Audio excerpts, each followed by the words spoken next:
For proclamation.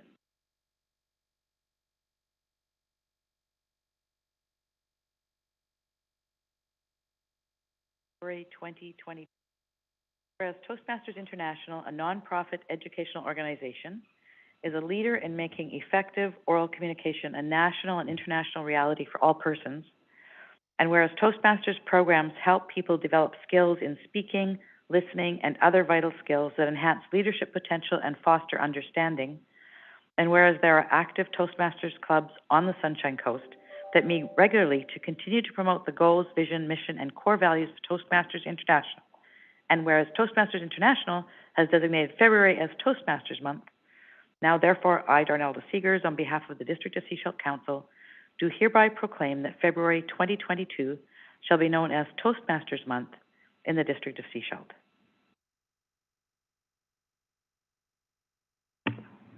Sorry, I'm switching mics. Thank you. Thank you. So we're going to move on to item 5.1. This is adoption of minutes of 8:30 a.m. special council meeting of January 14th, and this is for adoption. Someone move adoption. Thank you. Moved and seconded. All in favor? Thank you. Then on to item 5.2, minutes of the regular council meeting of January 19th, 2022. First, any errors or omissions? Seeing none, I'd look for a motion to adopt. Moved, seconded, all in favor? Thank you. Any business arising from the minutes?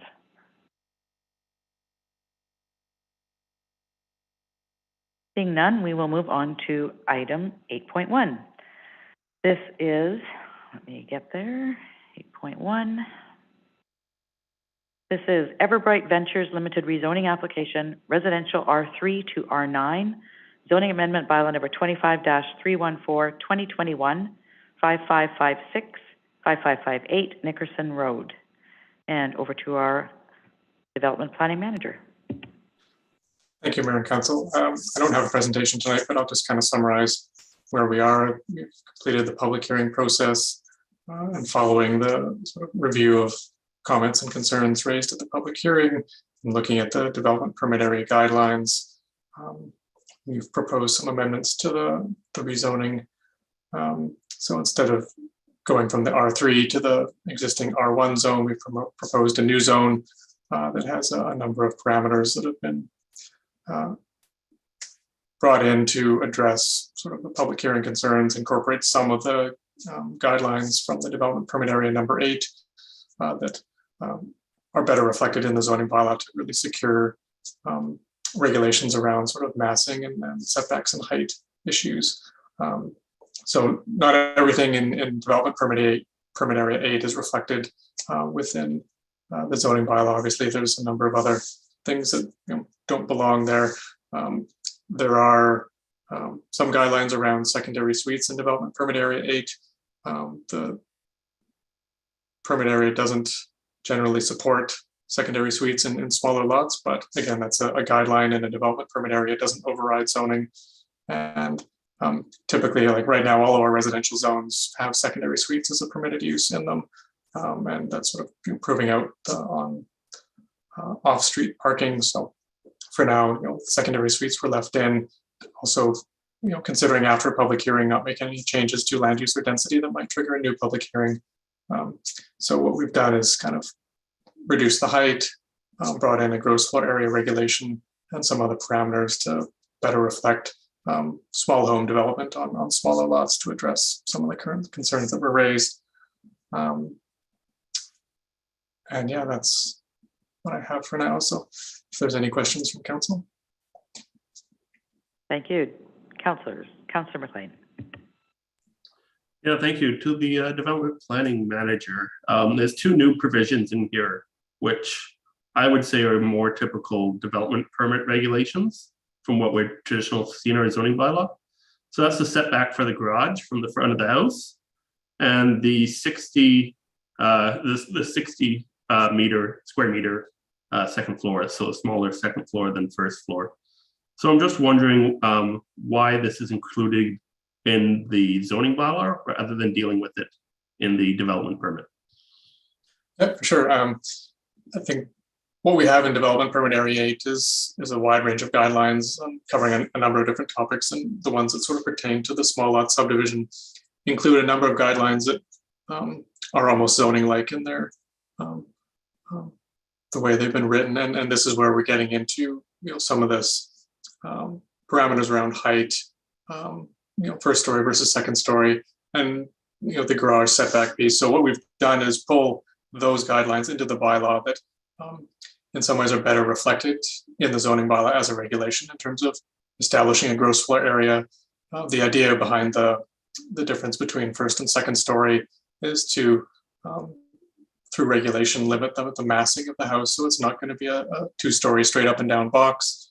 Provide some scale for the home. It's a smaller home, and the second story isn't going to be the same size as the first story, so it provides some opportunity to maintain some view corridors, be less of an impact, and then again with the gross floor area regulation to provide a smaller home overall and kind of secure that through regulation rather than through a guideline where you may not end up with the same output every time.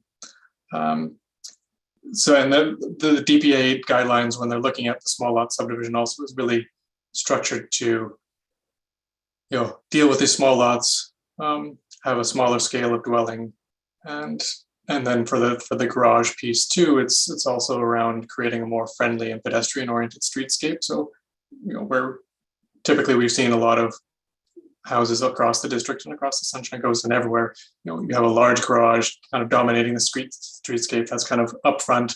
It's the first thing you see. And the development permit area guidelines are really trying to get back to a more pedestrian oriented frontage where it's emphasizing the front entrance to the home. The garage is set back from that main entrance, set back from the street further. So you're basically coupling that with a smaller scale home. So that the garage isn't dominating the streetscape. You have a more prominent entrance and a smaller scale home, both on the sort of first and second stories. And this is something, it is a bit new for our bylaw. I mean, all of our residential zones, still date back to 1987, apart from the rezoning we did for the village infill property, where we're bringing in some of those newer parameters when we're looking at smaller lots, smaller dwelling, and smaller accessory dwelling for a laneway house. So it's not something we would necessarily bring into every residential zone, but certainly on the small lots, the infill development, where we're looking at really trying to provide these parameters through regulation to kind of ensure the height, width, massing, all this is kind of secured through regulation, and that the development permit area can get at some of the other aspects. Thank you. Council, any further questions? Seeing no further questions, there are some recommendations on page 20.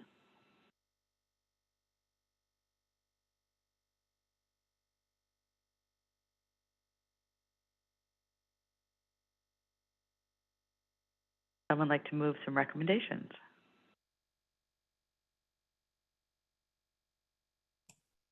What if I say you don't have to read them? I'll move recommendation 2, 3, and 4. Thank you. And Councilor McLean? Oh, second. All right. All those in favor? Thank you. We'll move on to the actual zoning bylaw. This is on page 35, item 8.1B. District of Sechelt bylaw number 25-314, 2021, Everbright, being a bylaw to amend District of Sechelt zoning bylaw number 25, 1987, and I'm looking for someone to move third reading. Moved, seconded, all in favor? Thank you. Moving on to item 8.2A. This is building amendment bylaw number 40910, 2022, and this is for adoption. And who is speaking to this one?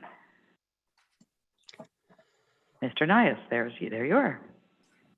Good evening, Mayor and Council. I don't have anything more to add to the report other than it's just to summarize that it's to bring the building bylaw into sync with the requirements of the BC Building Code and the professional practice guidelines from EGBC. And I can answer any questions if there are any.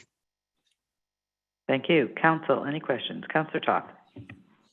I will move recommendation 2, the council adopt building amendment bylaw number 409-10, 2022.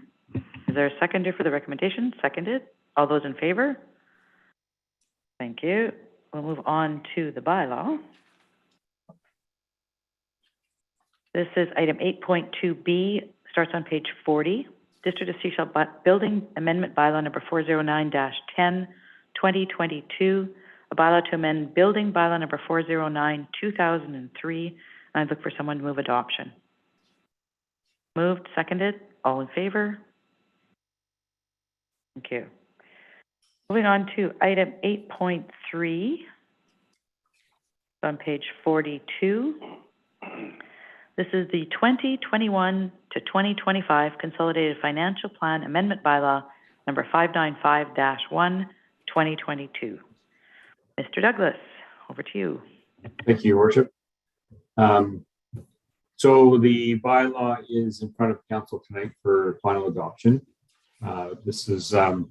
This bylaw now contains, will contain after it's passed, all the motions that happened throughout the year after the budget had been set.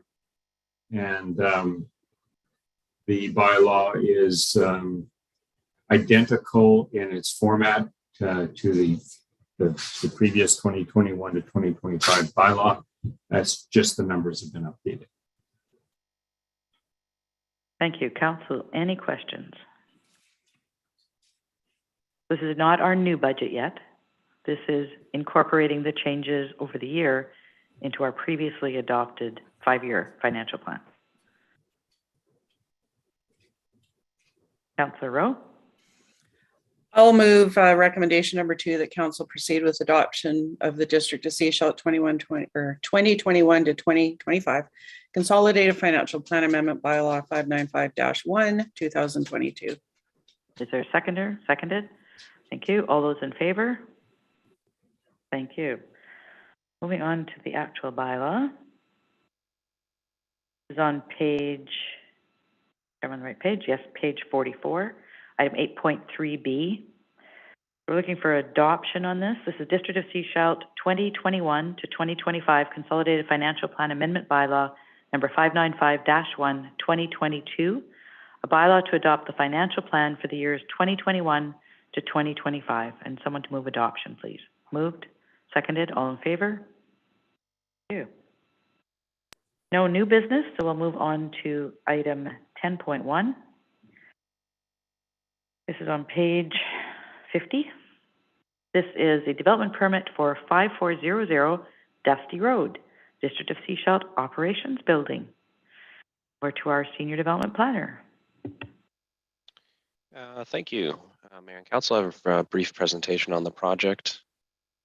And the owner's representative and some of our engineering staff are in attendance tonight to answer any particular questions you might have.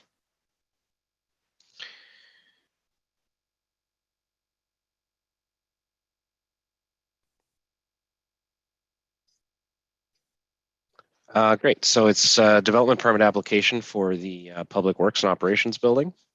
The proposal is for an 840 square meter single-story building that would be located at the Dusty Road property, Lot L. The building features work bays, workshop spaces, and hoists for vehicle maintenance, as well as office space and facilities for employees, including meeting rooms, lunchrooms, and shower facilities are included as well. There's a public entrance to a reception area and lobby where the public can get services. So location is Lot L on Dusty Road. This is in the road going up to the Sechelt landfill. The project also features an RV Sani station, which will be situated on the eastern entrance of the property, and there'll be a queue lane constructed opposite of the Public Works building where RV and the longer vehicles will be able to queue should the RV station have a wait for service. Development permit is required prior to issuance of a building permit for this project, and it's been reviewed for adherence to guidelines for development permit area number 10, which concern business and industry uses in our industrial areas. The broad objectives are to support business and industrial development in Sechelt, to create high quality, attractive business and industrial districts, and to reduce visual and noise impacts of industrial use on adjacent areas. Guidelines are separated into 9 different categories, and these were all evaluated by staff. And the proposal generally meets most of the relevant guidelines for this development. And the project was referred to the Advisory Planning Commission, where some comments were made concerning sustainability features in the sustainability guidelines section. And some additional features were implemented, including a pond for on-site stormwater retention, which has potential for water reuse for irrigation should it be required in the future. Conduits for future photovoltaic panels will be included in the building. And in addition, in the parking areas, conduits will be installed for the future installation of EV charging stations.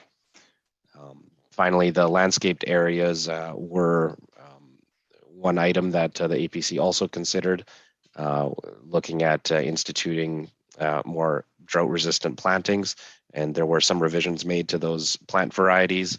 The seeded areas around the building were also adjusted slightly to a more drought-resistant and hardy seed mix. These are elevations of the buildings showing the color choices, color schemes, and material choices. It's generally low maintenance materials, metal cladding with complementary colors, as well as some wood post and beam work oriented towards the entrance of the building. Finally, the landscape plan that was provided orients most of the landscaping around the frontage of the property towards where public driving by would be able to see these areas, including a landscape buffer adjacent to the ALR property to the east. And that concludes the presentation, and the recommendation is that Council approve the development permit for the Sechelt Operations Building. Thank you. Thank you. Councillor Lamb. Sorry, Councillor Lamb, we can't hear you. Still got a mute button on this machine here.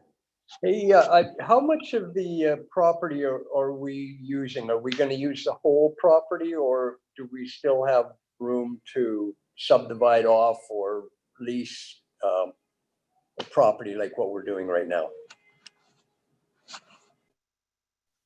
I would describe that the development area right now is just over a quarter of the property, maybe closer to half, maybe a third of the property. That's great. Thank you. Thank you. Director Dillon, did you have something to add to that, or do you go to our? No, just here for just here for support, and if any questions need my intervention, but that's an accurate response given by the Senior Development Planner. Thank you. Council, any further questions? Any comments? Councillor Toth. Looks great. Glad to see it finally moving forward. One question on page 54 of the agenda package. Table 4 does reference DCCs, drainage, roads, water. I understand that we have to pay the water one. Drainage and roads. I find it interesting that we're paying DCCs from our own project to ourselves. Is that something that's just hard-coded in the bylaw? Is that something that we have the ability to waive? Yeah, just some clarification. Who wants to take that? Mr. Allen? Yes, thank you. This is a very interesting question. Absolutely, I can assure you we've debated this one at great length internally. It's a debate that one can take both sides of quite easily. Fundamentally, what it comes down to is the development cost charge bylaw grants exemptions only for nonprofit affordable housing is the only exemption contained within the bylaw. I'm going to do a follow-up to that one. I notice on there, there aren't totals. Could you kind of give us an idea as to why we don't have totals? It's got per cubic or square meter of gross floor area. Yeah, sure. Great question. The debate raged on past publication deadline of the report, and so it was to be determined. And in seriousness, there is a provision in the Local Government Act about not double charging. So we hadn't yet uncovered whether or not the buildings on site had previously paid development cost charges. And we don't have any record of that, but it's something that we are wanting to look into. So for example, this is an 800 square meter facility. And if there were, hypothetically speaking, 200 square meters of floor space on the property, which had already paid development cost charges, this would be a 600 square meter applicable project, but we have not 100% ascertained that yet. And so once that is, then we'll determine how much we have to pay. This is correct. And development cost charges are due at building permit stage, so there is some time. It is customary, and you've seen it in other reports where we include it in the development permit proposal for clarity, but ultimately it's at building permit stage where they're payable. Thank you. Council, any other questions or comments? Councilor Toth? I will move recommendation 2 that council approve development permit 2021-42 to allow for the construction of the District of Sechelt Operations Center building. Is there a seconder for the recommendation? Seconded, all in favor? Thank you. I just want to say it's exciting to see us move forward. I think our Public Works and Parks staff they've been very stoic about what they've been dealing with. It'll be a pleasure to have them move into this new facility. So thank you for the work you've done on this. We're going to move on to item 10.2. This is Wharf Avenue Sidewalk Improvement Letter of Award for Construction. And Mr. Dillon and Mr. Bandera are here. Take it away, gentlemen. Okay, wait. Okay, thank you, Worship. Good evening, Mayor and Council. I have got a very brief presentation on the letter of award for Wharf Avenue Construction.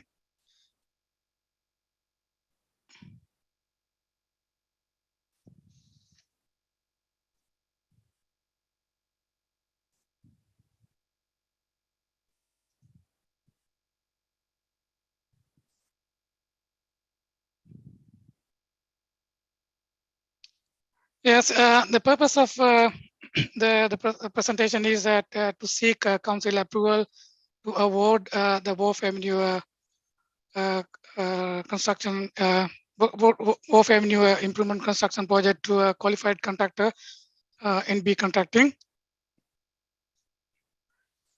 This is the drawing that was approved by MOTI. This is the most recent design after a couple of iterations. That's include, you can see that the sidewalk improvement on this side and connecting to Wharf Avenue to Dolphin Avenue. Recently, we secured the corner truncation as shown here. Without that corner truncation, it is very difficult to connect. And a part of the design requirement, the MOTI requested auto turn, how the big vehicles, with 20 vehicles turning around here. So the consultants work on that, accommodate how to turn on this one here.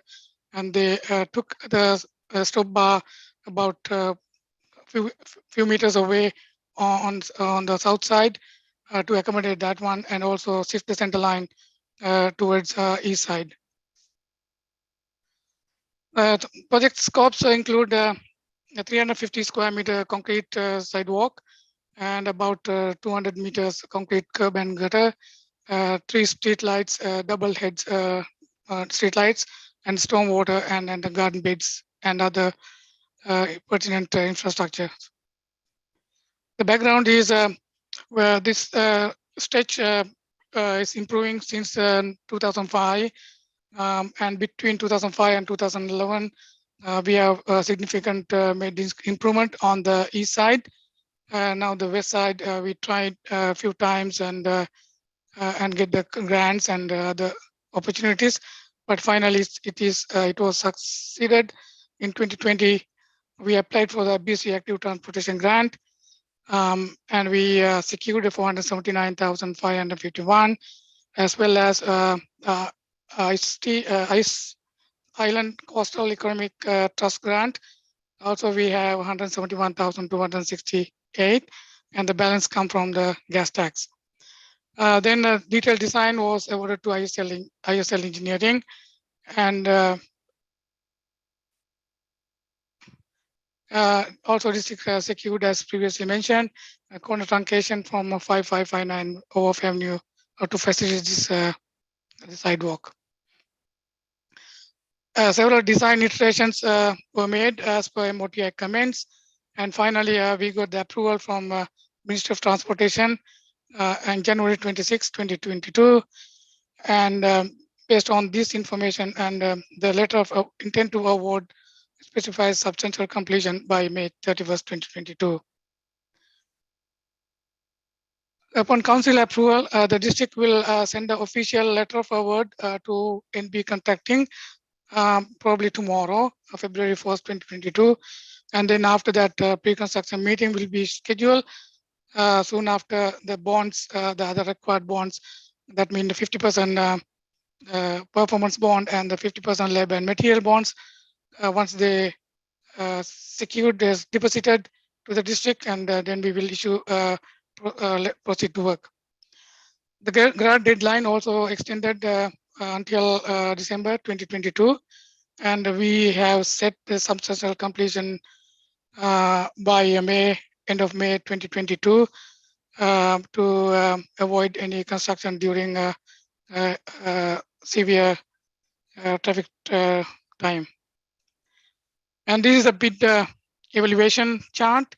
We received the 3 tenders, BA Blacktop, Macon, and NB Contracting. So as you can see that the highest one came from the BA Blacktop, Macon, and NB Contracting. The bid difference is nearly about $60,000. And these are financial implications. As you can see that BC Active Transportation 70.8 is a $485,075. Island Coastal Economic Trust 171 and 268, and community grant previously gas tax 28,732, and total budget we secured, everything came from the grants, 685,074.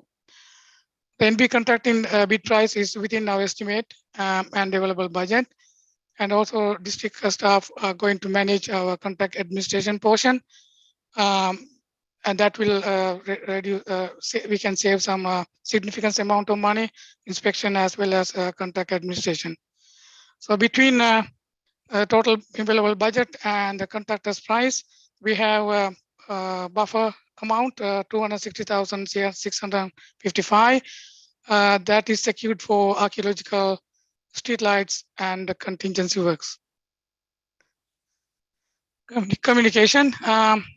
The public notification letters will be issued to businesses in the immediate vicinity of the project, and the construction schedule will be updated every week, and impacted property owners will be informed accordingly. A district website and social media will be updated with the construction schedule and the traffic management plan. And emergency services will also be notified prior to start the construction. And this is a council resolution. The district, the staff would like to get the council approval to issue the contract award to NB Contracting at the cost of $424,419.52, plus GST amount is $21,221. That is my presentation conclusion, and I'm happy to answer any questions if you have.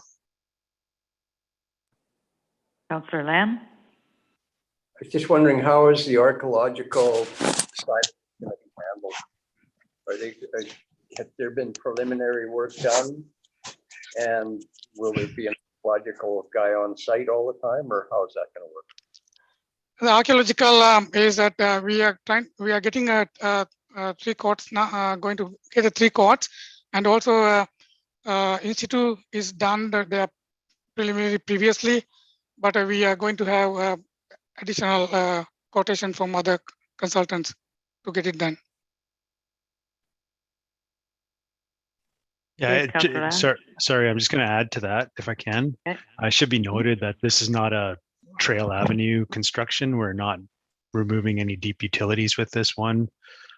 We are, fairly shallow. It's a active transportation sidewalk project, and there's a little bit of electrical work and involved, but it's not nearly at the scope of trail. So commensurate to that, archaeological requirements should, in theory, be less than what we did for trail, given the amount of digging that we did for trail. So hope that helps. Thank you. Any follow-up, Councillor Lamb? No, whatever. It's every one of these projects is another learning experience. So, and the rules change every time. So we'll see how it goes. Thank you. Thank you. Councillor McLean? Yeah, thank you. So I recognize that there's $260,000, which is contingency, streetlights, and archaeology. So archaeology is a big question mark. Streetlights, I assume we have a fairly good estimate for how much those are going to run. But overall, that just seems like a very large contingency to me. What would happen with any extra funds? Would they be returned to the grant funders? Or would they perhaps be used to do some of the offsite works, such as working on the area on the private side between the sidewalk and the building? Yes, we already included that between the sidewalk and the building. That is already there in the contract. But if any extra funding available, we need to upgrade the streetlights on the other side. The other side, the streetlights are not consistent with the current standards and the lighting level. So we are going to offset that money to upgrade the streetlight on the other side. Okay, let's hope that happens. It's always nice to have a budget that can potentially be under budget.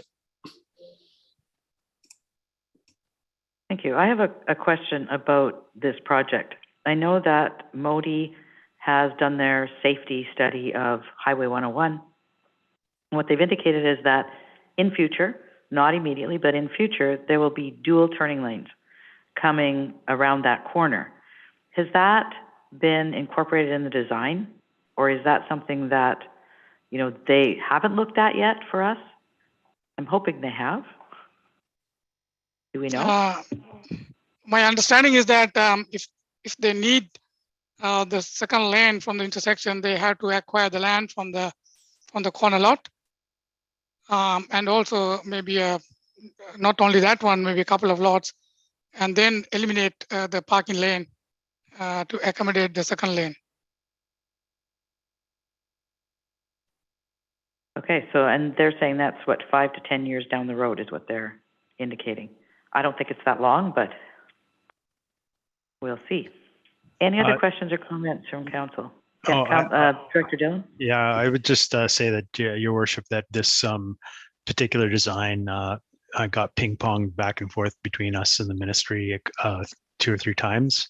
And so my hope would be that they would, look at it through the lens of long-term planning, but it's not always a guarantee with our senior levels of government. So that was the intent. So I don't think they looked at it in terms of those long 5-10 year plans, but they did come back to us on some of these turning radii and safety issues. Thank you. Council, any further questions or comments? All right, there are some recommendations on page 73. Councillor Toth. I will move recommendation 2, that council direct staff to award the contract for the Wharf Avenue Sidewalk Improvement to NB Contracting Limited in the amount of $424,419.52 plus GST in the amount of $21,221. Is there a seconder for the recommendation? Seconded. All those in favor? Thank you. Moving on to item 10.3. This is the Sunshine Coast Festival of the Written Arts Rockwood lease. And over to our corporate officer. Thank you, Your Worship. The purpose of this report is seeking Council's approval of renewing the Sunshine Coast Festival of the Written Arts lease of the Rockwood Lodge facilities for a further 5-year term. The current lease with the festival expired on December 31st, 2021. And by way of correspondence dated November 18th, which Council read in its December 1st meeting agenda package, the festival has come forward and requested that the district renew the lease for a further 5-year term. The lease covers the building on the Rockwood property known as the box office, and it also covers the lower floor of the lodge and the gardens and the pavilion during August when the actual Festival of the Written Arts takes place. So I've attached the proposed new lease to my report. It's the same as every previous 5-year lease that the district has entered into with the festival over the past years. It basically allows the festival to use those facilities, and in return, they manage all aspects of the Writers' Festival, and they also look after the general repairs and maintenance of the buildings and the other facilities I mentioned. The lease is is at a fee of $10 per year. So it's in front of you for your consideration of approval. Thank you. Thank you. Councilor McLean. I note that the pavilion isn't included in this lease. So could you just provide a little bit of reason why that's not included? In the actual lease? Yeah, so that's the pavilion where they do the talks and such, I don't believe. I think it is covered off in the schedule. The Schedule A at the very end of the lease does show it, I believe. I'm just trying to get to it here. I believe it might show it in there, but the pavilion actually belongs to the Writers' Festival. The building does, if you go back through the documentation. That's correct. So if I can, if it belongs to them, it's still our land that it sits on. So should there not be a land lease? I didn't really see provision for that in there unless I missed it. Sorry, I'm trying to answer that. I'm just looking here at what the, so the Schedule A attached to the lease does it identify the pavilion? I'm just trying to find it here. Oh, that's probably why. It's, I think I've erred by including it, by talking about it in my staff report. It's separate from the lease because they already own it. The fact is they do use it, but I erred in actually including it in my staff report because it already belongs to them, so it's not included in this lease. I think what Councilor McLean's getting to, though, is that the land belongs to us. So the land belongs to us and the building belongs to them. How do we account for them leasing the land? Right. Well, my thought there is it's one small little building on the bigger property, so it doesn't affect the actual lease boundary, if you will. It's just something within it. And again, I apologize. I think I've just confused things by even saying anything about it. It doesn't affect the gross leased area, I guess is what I'm saying, because it's just one little building within the gross leased area. Councilor McLean? I'm not quite satisfied with that answer. I'd be just a little more comfortable if we referred this back to staff and had it come back dealing with the pavilion issue. Is it a separate lease? Where specifically it's provided within this one? Just so we have all our T's crossed and I's dotted. Would you like to make a recommendation? Yeah, I'll move that this item is referred back to staff to investigate the Rockwood Pavilion. there a seconder for the recommendation? Seconded. Any further questions or comments? Councillor Toth? Thank you. Just as a quick comment, we may find that the Pavilion land lease is handled as a separate lease, but thank you, Councillor McLean, for catching it because I'd missed it. Thank you, Councillor Lamb. Yeah, I was just wondering, does this property get leased out to anyone else during the year? I'm just wondering if there's any other income from this property for the District of Sechelt. Thank you, Your Worship. Through you, we have a number of other leases at Rockwood for in the actual building. We have several societies using it, including offhand. Do you know offhand? Yeah, thank you, Jennifer. So we've got restorative justice, books and office space in there, and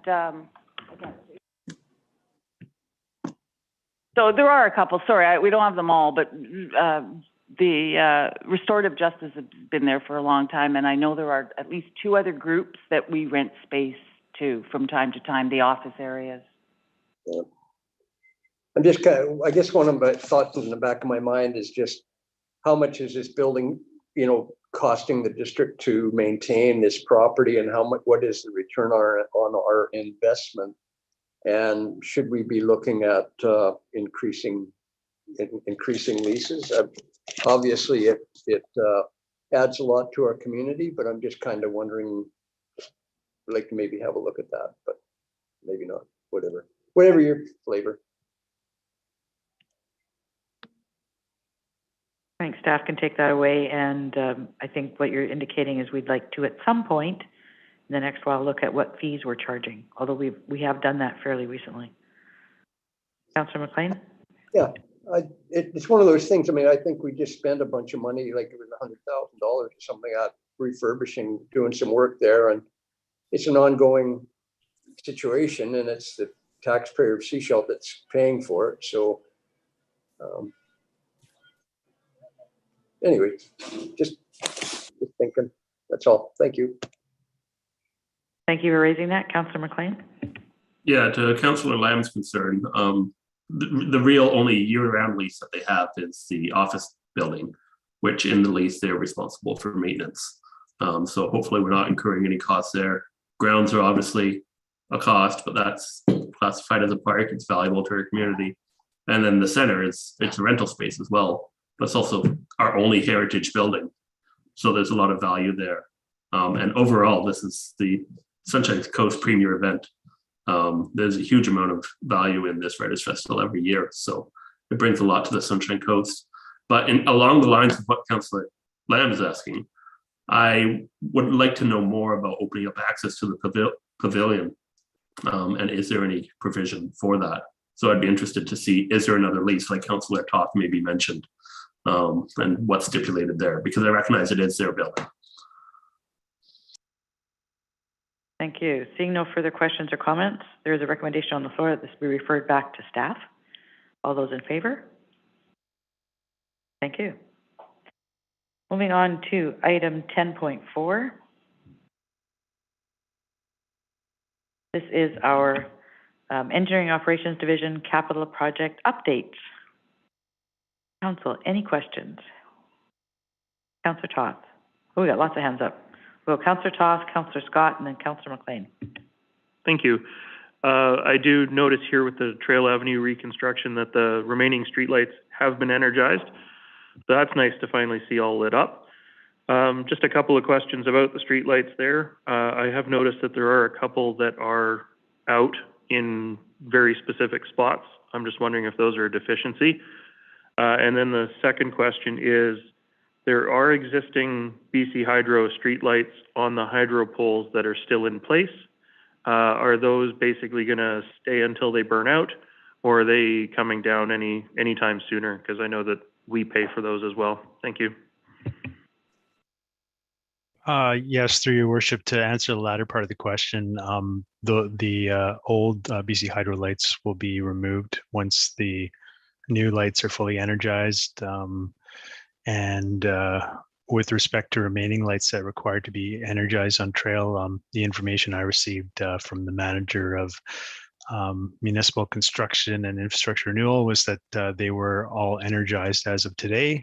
If he's still attending this meeting, he can jump in and add to that, but that was my understanding, is that those were either addressed today or will be addressed shortly. Yeah, do you have something to add, Mr. Bandera? Thank you, Karen. Yeah, I think we recently we realized that a couple of lights not working, and contractor confirmed recently all the lights have been fixed and should have been working now. Thank you. Councillor Scott? I'm just looking for some more clarity on what the delay is on the lighting contract. Is that for the procurement of the lights and the installation, or is it one or the other? And just wondering why it's taking so long. Yeah, through your worship, to answer that question, believe it's a scheduling issue with the consultant, and they're just making last minute preparations to get this tender done. I think it's largely ready to go. It just hasn't gotten out, and that might be a function of all this emergency highway work that's had to happen. Might have diverted some of the consultants' time off this. Again, I'm lucky to have Mr. Bandera here, who could provide more detailed information on that, but that's my understanding, that we're imminently close to tendering the project, and we've completed all the wiring necessary to facilitate the lighting. But Mr. Bandera, you have anything additional to add? Through your worship, yes, I can update as per our conversation today. And we had a site inspection, complete all this deficiency work, and they have done everything. And our engineer is satisfied all the works. And we have discussed about the lighting thing, and we received a quotation from the current JX Construction Limited for the light installation of the light. That quotation is from the lighting contractor for different contractor, subcontractor, and then the JX put 15% on top. Their part handling the project. So then we talk about that, our consultant, to reduce that 15% extra work, extra money going to the JX Construction Limited. So we decided to put a tender out for the lighting. So very soon, probably mid of this month, we are going to put a tender out for lighting. So are you saying 50, like 50%? No, 15, 15. 15. Okay, thank you. Markup. Yeah, thank you. Councillor McLean. Sorry, go ahead, Councillor Scott. Follow up.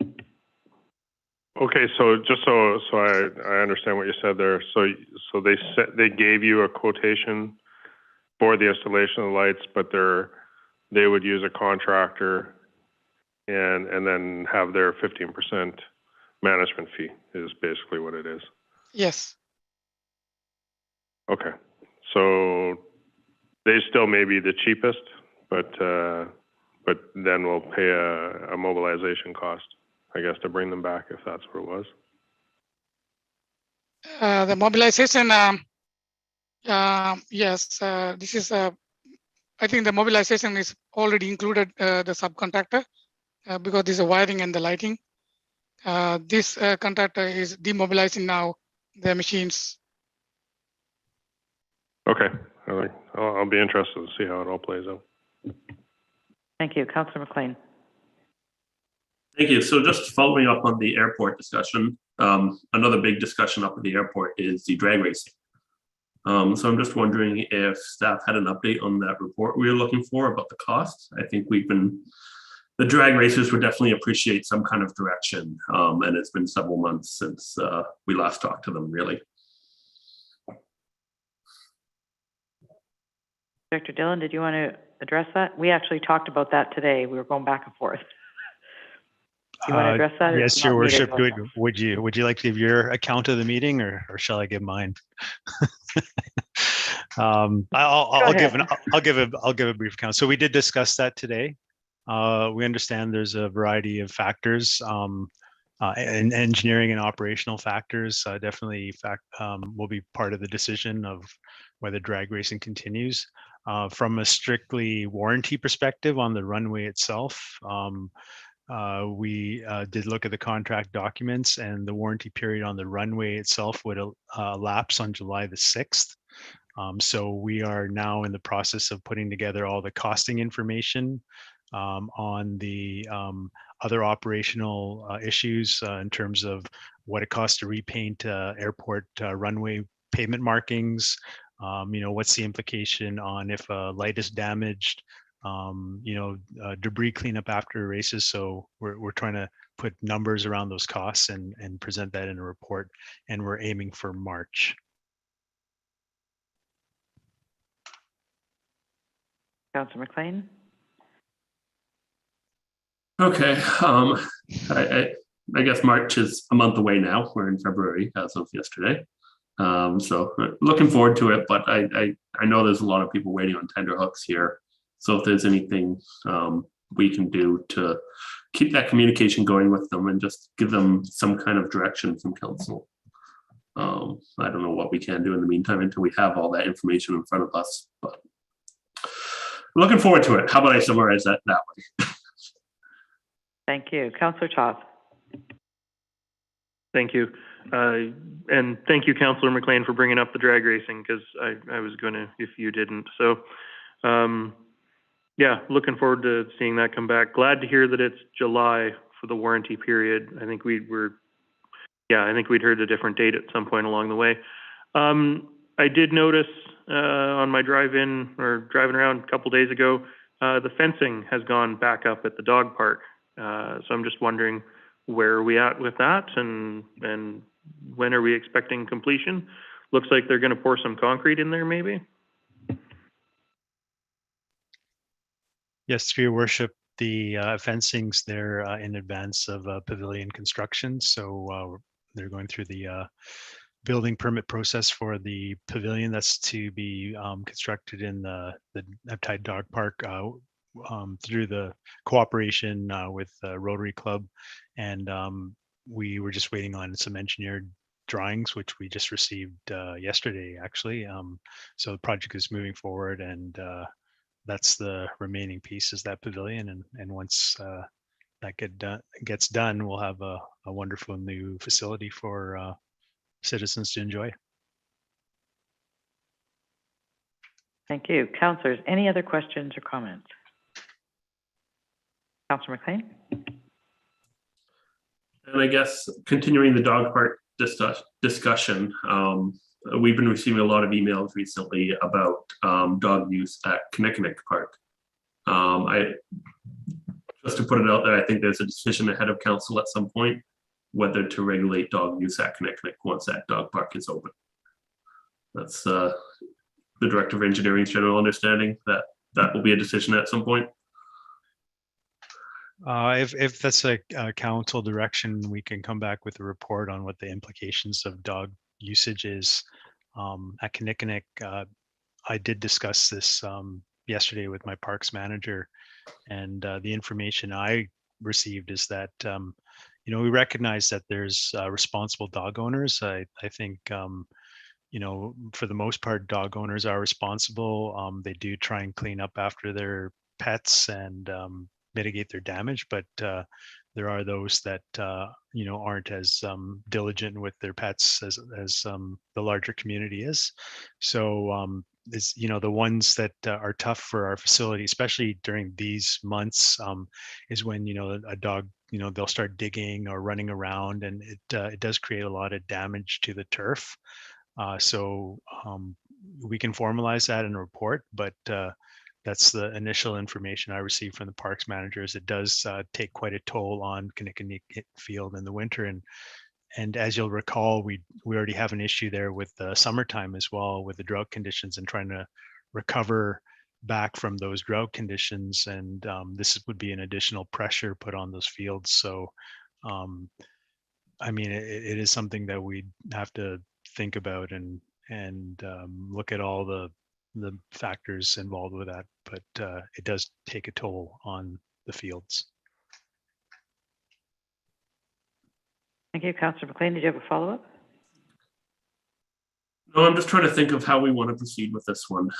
I'm not prepared to give direction today. I just wanted to see kind of where staff were at. Looks like Councillor Toth might have something. Councillor Toth? Thank you. Yeah, I mean, I don't have a dog. You know, my daughter does play soccer on those sports fields. I do see the value in having them available to dog owners. You know, the one thing to consider is that if we put a ban in place on dog owners using the sports fields, that's going to stop the responsible dog owners. But that's not necessarily going to do anything about the irresponsible dog owners or the ones that aren't, you know, following whatever rules. You know, we can put up a sign, but that doesn't mean somebody can't just walk past that sign. So I'd be interested to know, you know, no, I'm not even interested in a staff report on the matter. I'm not interested in putting in regulations that we don't have any way of enforcing. I did notice that there is a responsible dog owners group that is formed in the district of Sechelt because they want to be able to use Kinnikinnick. And I understand that if you've got a large dog, the dog park that we've built will not be sufficient. So I think we're going to hear from them about what they'd like to see and what they would potentially do to help us deal with some of our issues up on the park. But I do understand the winter usage and the damage it does. So it's a little bit of a bigger conversation, I think. And I know that some of that conversation will be happening on the Sunshine Coast, because one of the things that we need to look at is the level of our playing fields and which ones are going to get the most care for the different levels of use that's required. So it's a conversation that has started and it will be ongoing as well. Councillor McLean. Sorry, just to pick up on something you said, that there's a group organized, I've gathered that. Will they be coming to council? Are they scheduled for a delegation? If not, I'd love to invite them for a delegation, and I think that's a good starting point. I just noticed that today, so I think they're brand new. So they're looking to get organized, I think, at this point. Okay, I think I might respond to some of those emails, encouraging them to form a delegation, because personally, I think that's a good starting point to hear from the responsible dog owners group, and then we can go from there. Thank you.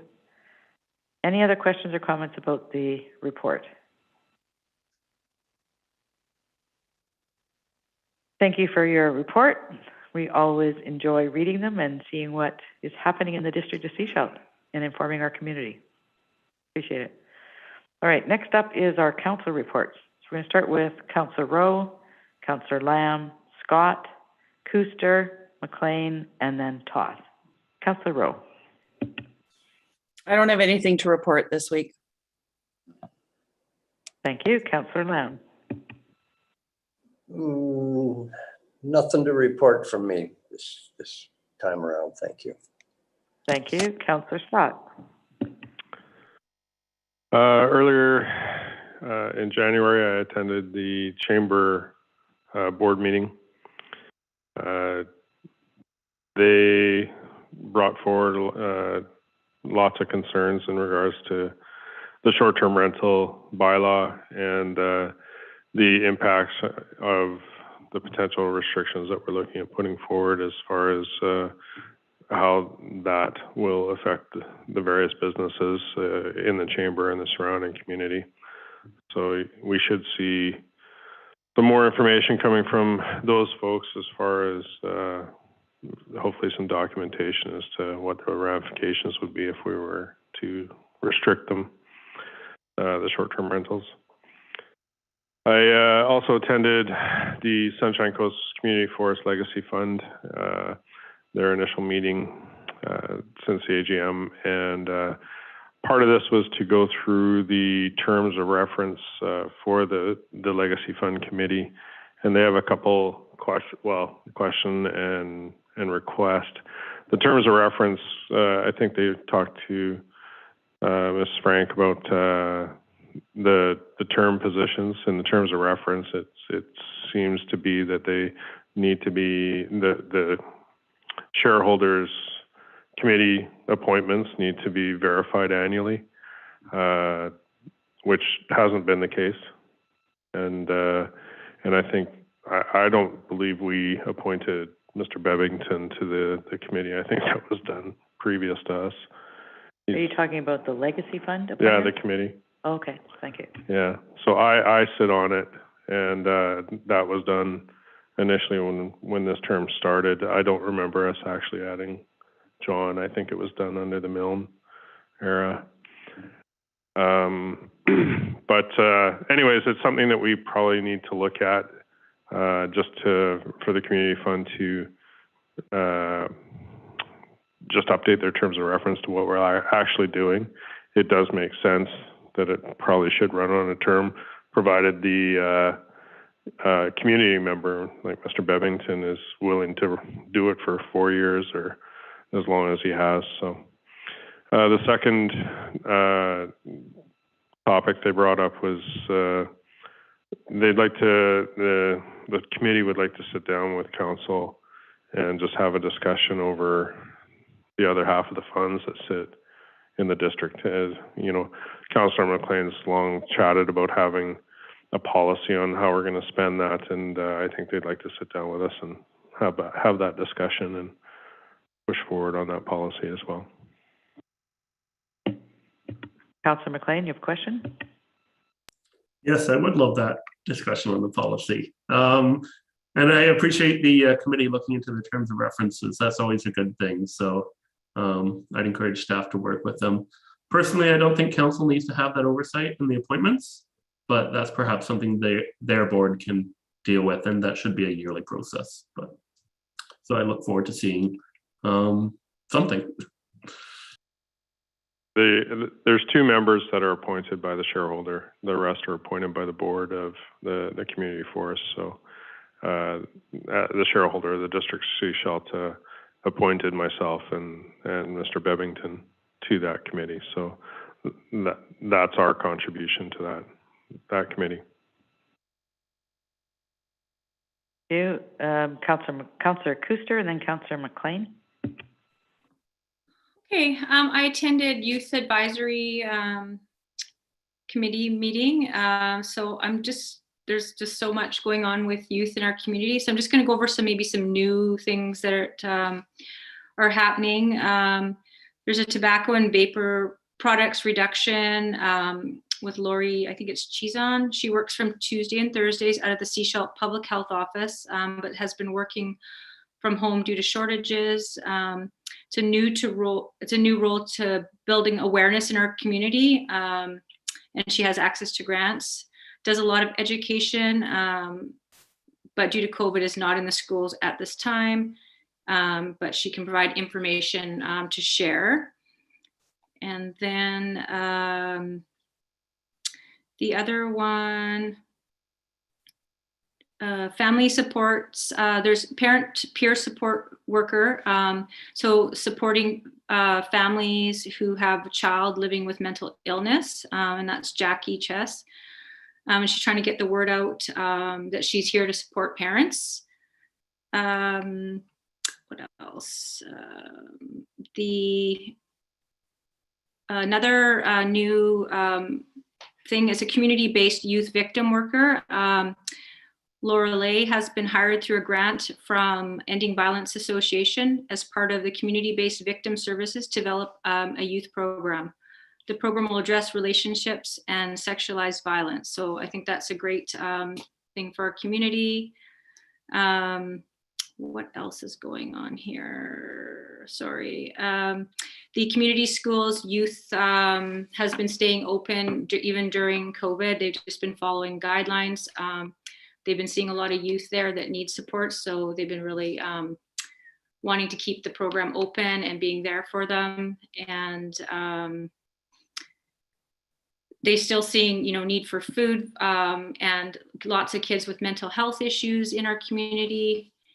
And YMCA is opening for 2022, which is great. They weren't open, so that'll be great for our families.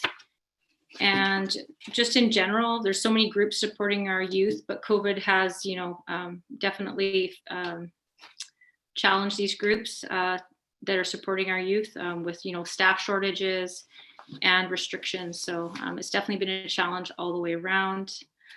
I also attended, Mayor Seegers attended for me, but I was there at the library board meeting, and I just, with Leanne's reports, I think I'm just gonna go in, she got a Canada Healthy Communities grant, finally received it for 7541, which will go towards purchasing 20 playaway units for adults, which is really good. And she just, what else did I wanted to talk about, sorry.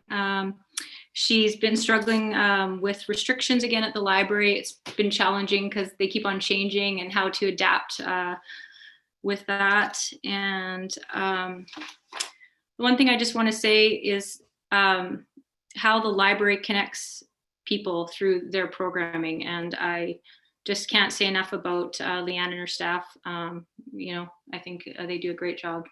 Thank you. Thank you. Councillor McLean and then Councillor Toth. I may have flipped up the order because as people put up their hands, you guys shifted around on the screen. So Councillor McLean and then Councillor Toth. Yeah, thank you. I attended a Sunshine Coast Affordable Housing Society meeting. They're finishing up all the little details with Franklin Road, but they have tenants in there, so that's a really good move. They're still pushing forward their Shaw Road project, and they're in discussion with many developers about affordable housing collaborations. They are looking to change up how they do their liaison system. So previously, representatives from Seashell and the town of Gibson's would attend every board meeting, and we would honestly sit there, provide input here and there, but they recognize it might not be the best utilization of time. So they're looking to set up a separate meeting with the liaisons from each government and hopefully pulling in the SCRD into that as well. So it'd be a short, snappy 20-minute meeting that hopefully will allow us to continue those communication channels. So looking forward to seeing how that works out. I also attended a housing emergency group meeting.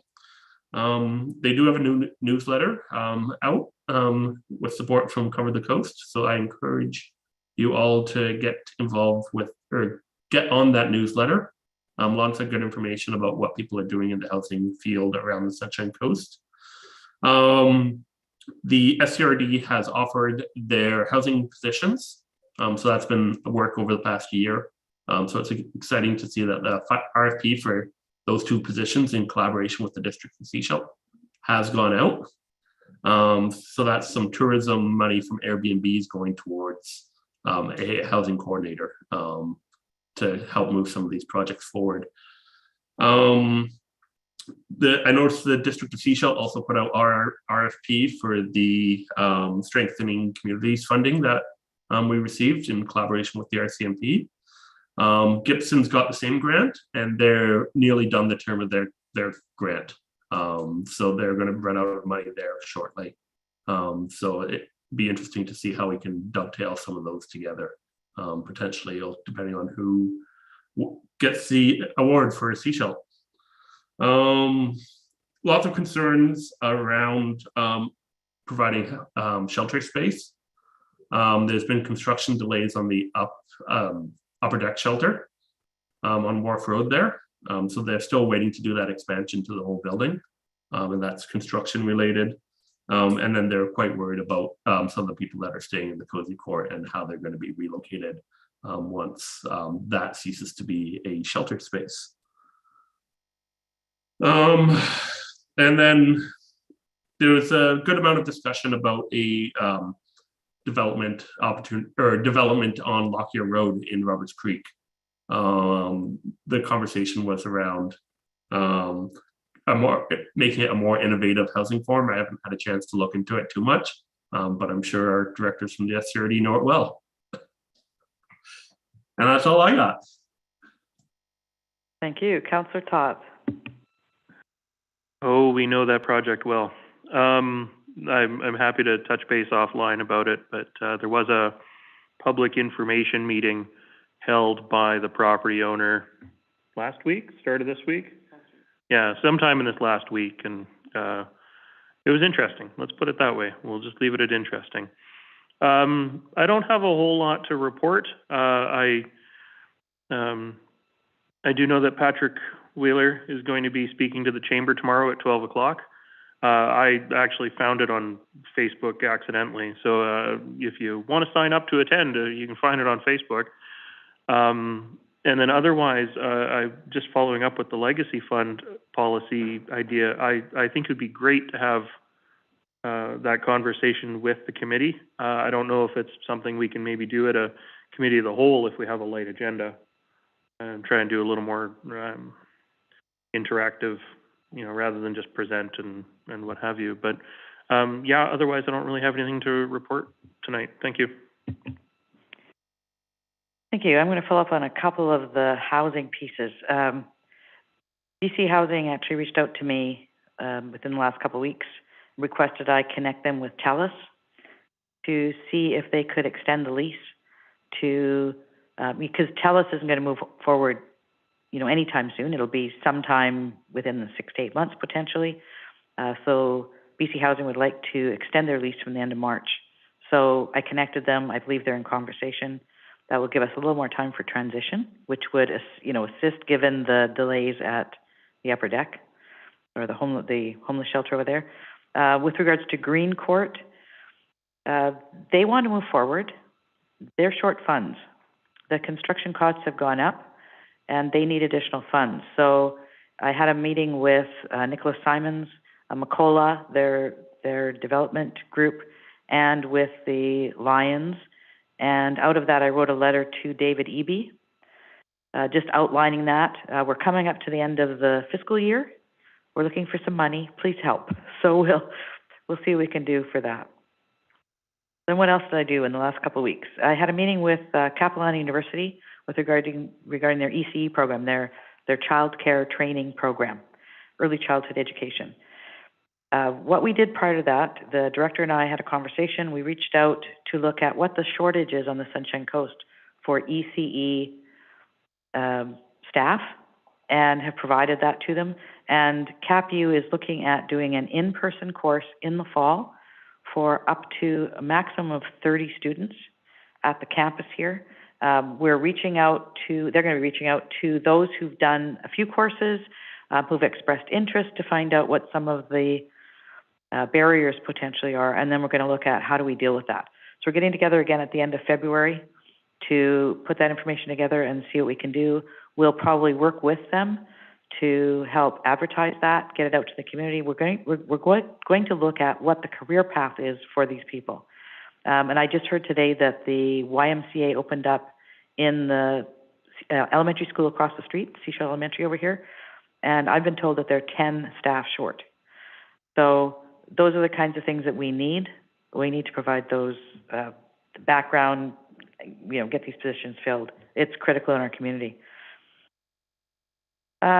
Building inclusive communities, Sea to Sky. There was a panel last week. They actually put on 4 different sessions.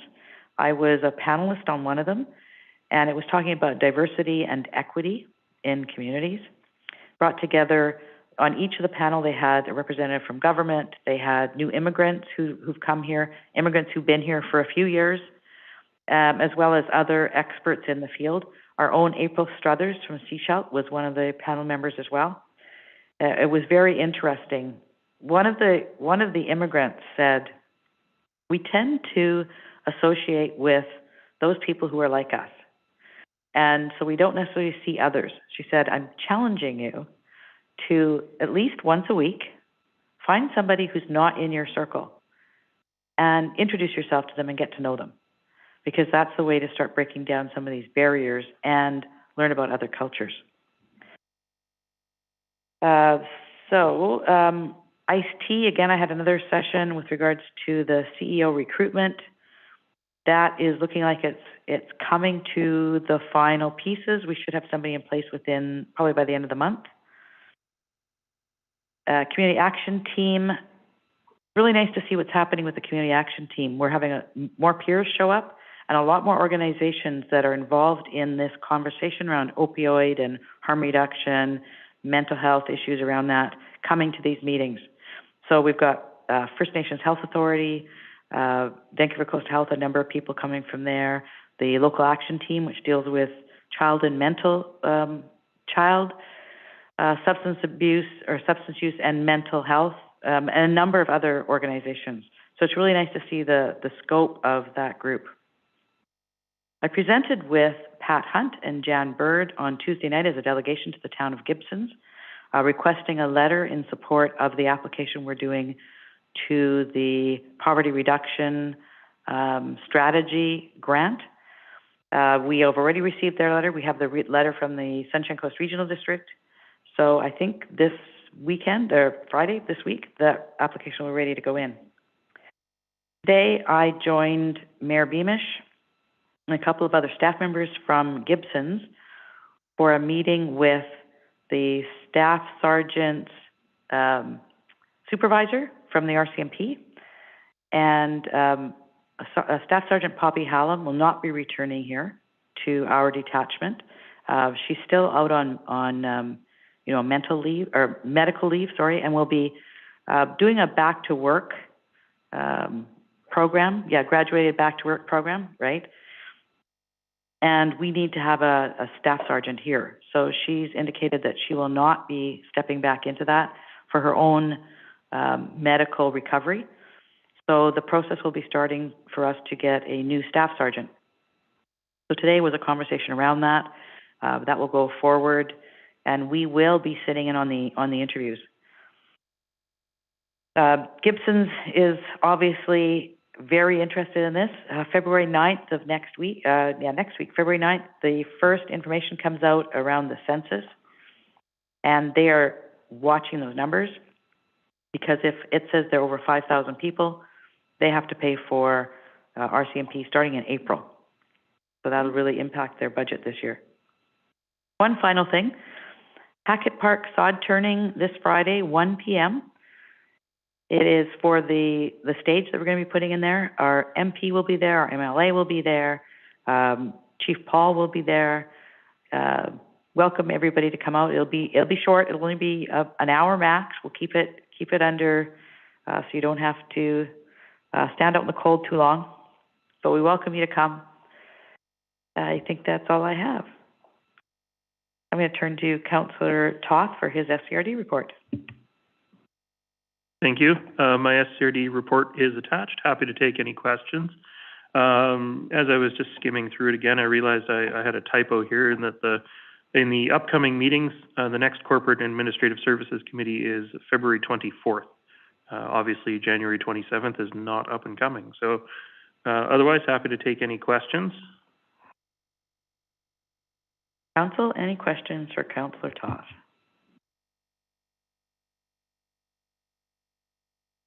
No questions. We have no council correspondence. Are there any emergency items? No emergency items, Your Worship. Thank you very much. I would look for a motion to adjourn. Moved and seconded. All in favor?